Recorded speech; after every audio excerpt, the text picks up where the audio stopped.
I'm right, you're wrong. That's the good guy, that's the bad guy. Those are idiots. Those are geniuses. We need to fight this divisiveness that we're seeing in our country right now. Right versus left, conservatives versus liberals, mask wearers versus no mask wearers, blue lives matter, black lives matter, all black lives matter. Even within Black Lives Matter, we are divided. The statement, Black Lives Matter, of course. And it always hasn't been, of course. So yes, of course, Black Lives Matter. But the organization, there are elements of the organization that are Marxist, which is a horrible concept. And then there are elements that have nothing to do with Black lives being lost at the hands of police brutality. Issues that have to do with Palestine or disrupting all of capitalism. There are so many factions of Black Lives Matter because Black Lives Matter is not an organization.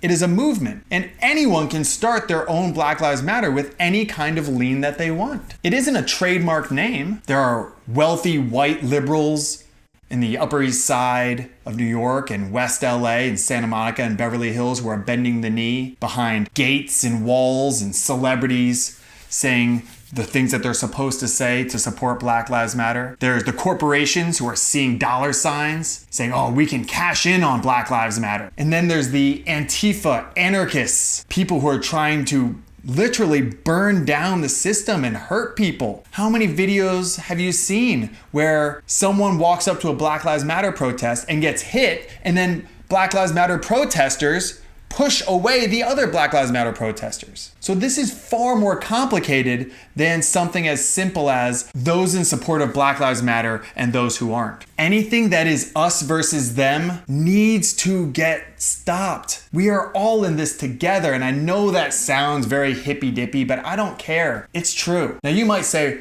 wait a second, I've heard you come out against the woke people. You're very against woke people. You're being very divisive against the woke people.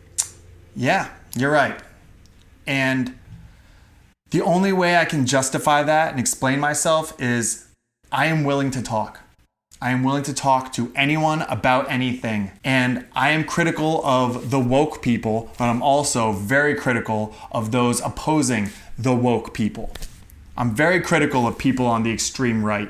I'm very critical of people on the extreme left. I'm critical of people who will not talk to me or will not have conversations with people who are different than themselves. It's not even about me. Will people engage with ideas and concepts that they disagree with in a respectful, kind, open-minded manner? If you refuse to engage with people that you disagree with, I don't know what to think other than you are on the wrong side. We have to be willing to talk about this stuff. We have to. And what I'm calling for is a unity. We need to come together and care for one another. And we all have different perspectives, but we need to fight divisiveness. So if I have to draw a line in the sand of an us versus them, the only us versus them that I care about, it's not racial, it's not political, it's not sexual orientation or anything like that. It's who will look at each other with a unity, who will look at each other as their fellow human, who will engage with ideas that are different from their own, and who won't. We need to fight this divisiveness before it literally tears us apart. And it's happening right outside your window. And this is the time.